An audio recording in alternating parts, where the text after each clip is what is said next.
about how do you see your hands, your cell phone, paper for reading purposes? Like everything, right? Everything.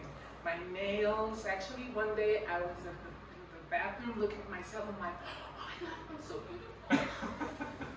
No, but really, like the nails and the details. There's so much detail. It's unbelievable. This is like a life-changing experience. I sleep like this. So far, has it fulfilled your expectations about surgery? Far way beyond my expectations, and it's only been what 8 days, I think. So it's pretty. The only little thing that I get is, there's a lot of the light. The light. If I go out and then I feel a little bit of. It's not even pain. It's just I have to go like this as if I was looking in the sun. But aside from that. Okay. So that part is eventually going to fade away. I mean, you're going to be good about that. That's why you have to wear the sunglasses for the first couple of weeks for you to, take good. To get acclimated with it. Yeah, acclimated. So let me check your eyes right now. Excellent. Okay. Place your yes. Your leg there, and place your chin right here, and your forehead right here. Let me see those beautiful blue eyes of yours. Now everybody's going to be able to see them. Okay. This is perfect right here. And this is perfect right here. Well, this is basically a gift for yourself, right? Yes, it is. Totally. And the best gift I've ever had. It definitely looks great. You don't even have one drop of inflammation, and it's been 8 days. So it's like what you're saying, because you can relax.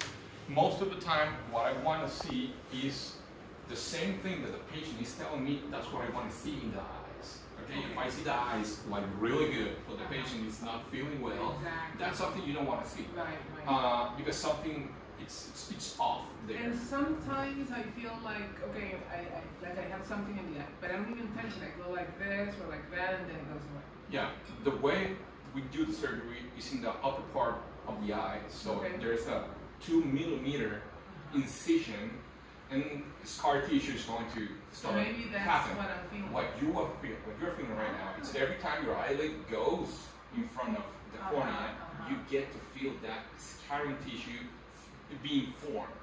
It eventually is going to fade away, like those things we were talking about later, and you're going to feel good about it. You're not going to feel it But anymore. you say every time I go, no, this has happened. A couple of times. Actually, I shouldn't even mention it. I mean, very few, and in between times that I go like I want to go like this, and I'm like, okay, no, I shouldn't touch it, so I just go like. But that is actually a good thing, because we want to make the experience like the most realistic possible. That this is a surgery. I mean, you have to feel something. It's not like we do surgery like we were having like a magic thing, and I just touch your head, and all of a sudden you have new eyes. No, I mean, you have to feel something, and that is really important for the community that want to have that. To understand that, and it's good that you asked the question of my expectations, because. And I don't know if I mentioned, but I did go to a lot of doctors. Like I was in Colombia, and then I got a chance. I was in Belgium, and I was in the States. And the doctor in Belgium told me, I want you to please understand that people think this is going to be like such an amazing thing. So don't keep your expectations too high, because I normally tell people that it's gonna, like, you're not gonna wear glasses, you're not gonna this, you're not gonna that, and I'm like, that was the only doctor who said that, and I was like. You don't know Dr. Mann. That's also an interesting thing that you're saying, because as Costa Ricans, we know our people. Exactly. So, for example, when people from abroad, from people from other countries come here, it's like, I am not like used to this kind of patients, and I am not used to their pathologies in their main countries. But because we know Costa Ricans, and we know people from Limon, people from Alajuela, from people from San Jose, we know how to handle expectation, because most of the people are basically the same. I mean, the difference between people from Alajuela and people from Heredia, Cartago, they are not that radical. I mean, regardless of being black skin or white skin or yellow skin, I mean, most Costa Ricans, we know every time we see a person that wants to have this kind of surgeries done. I mean, if I can show you my database, it's like a copy paste. I mean, but there's a certain, everybody's on the same page. Yeah, on the same level. Exactly. That's why you go to some other countries, and they probably are not used to see these kind of things. Exactly. So that's why they want to lower expectations, Exactly. and that's up to you.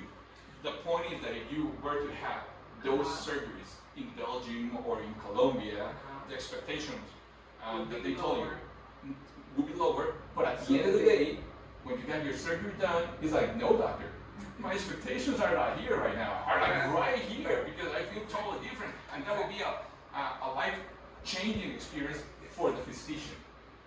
For the physician. For the physician. You're like, oh, really? Wow. Okay. I didn't know that, but great for you.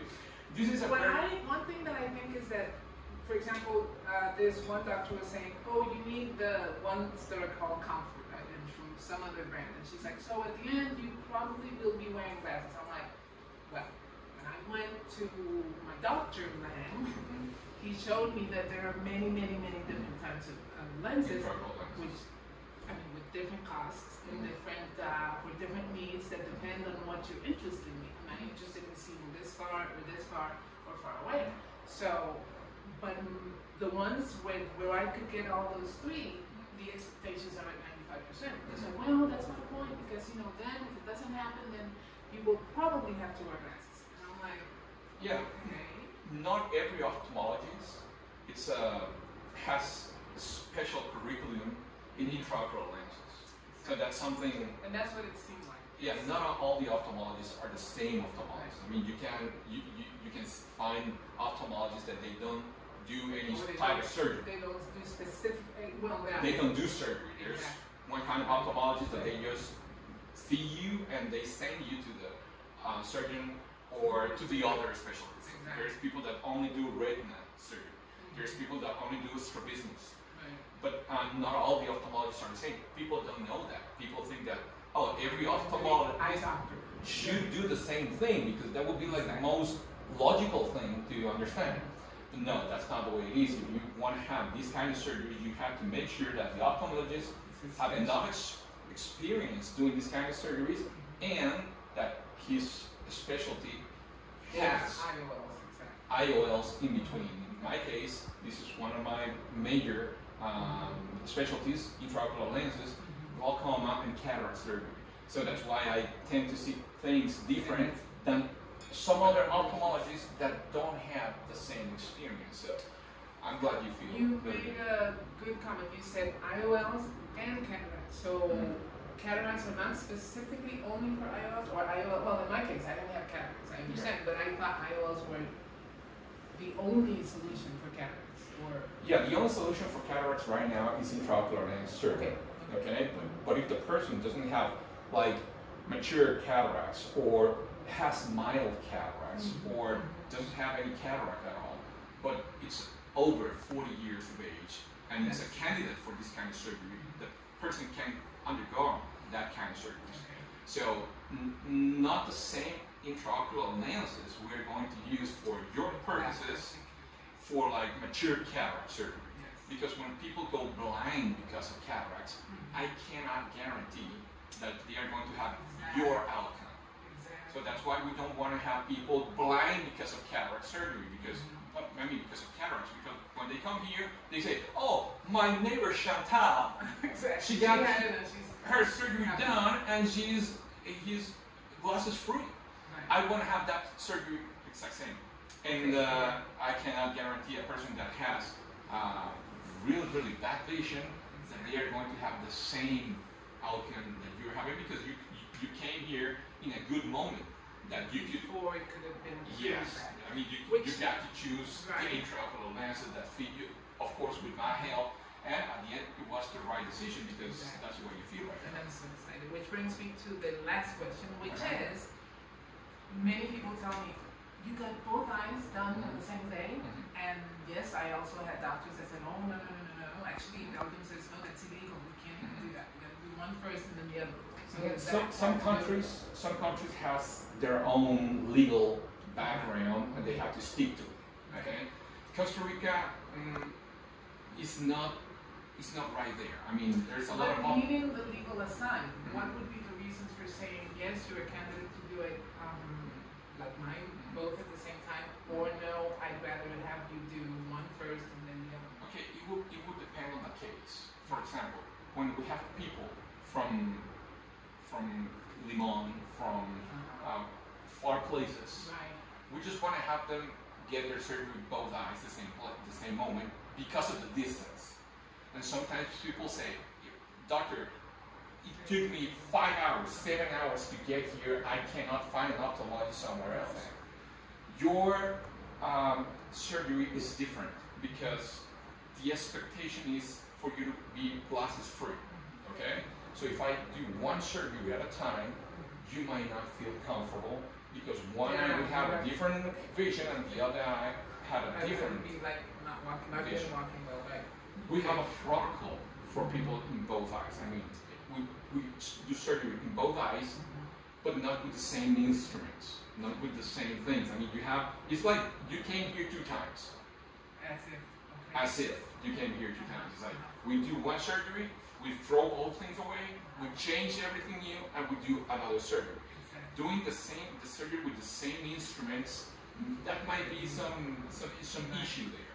But with antibiotics we use nowadays, most of the people are choosing to do both eyes than choosing one eye and then 15 days or 1 month the other eye. But that's up to the patient. I mean, we cannot force the patient to do both eyes at the same time. That we explain, okay, you can do one surgery one time, that will be the implication of doing this, and you can do both eyes. You have to be really careful because one infection in one eye might go to the other eye, and that will be catastrophic, and we don't want that. If that would come if a person does one surgery, if the person doesn't take care of that eye, it could be the same. It will be the same thing. And so, that was also the care where I did the same thing. I had to use one eye, one this, so we are very critical on that. Like the first week that you're right now, it's like you cannot do like a dozen things. I mean, only 4 things that's what you have that you can do, and you have to stick to it. Because at the end of the day, the patient has to understand that if the patient does not do what the physician is telling the person to do, things are going to go south, and we don't want that. So far, it's been a really good outcome, and most of the patients feel happy doing these things this way. But every patient is it's allowed to have some. And you said it very well a week ago when I was here. You said there's 2 ways that it could go wrong. Either you did something wrong or I did something wrong, and you had done your job. So it was up to me to do the right thing. And so far, the first week is the week that if something happened, is going to happen the first week. Okay, that shows me that you did what I told you to do. Yes. So that's really good. Even washing my face, I had no makeup. No makeup. Yeah, but I didn't even wash. I used maybe stuff from here down, and then I would clean. But I can't wait to really wash. Yeah, the problem with surgeries, it's infection. That's the problem. That's the big deal. If we and the protocol before surgery, you have to clean your eyes in a specific manner, and then you undergo the cataract surgery, your surgery, which is the same surgery as basically the phaco-refractive surgery. And then after surgery, you have to, take care with all the baby, the whiteys and stuff like that. And as long as you keep the eye area healthy and clean, that would be really hard for a person to have an issue.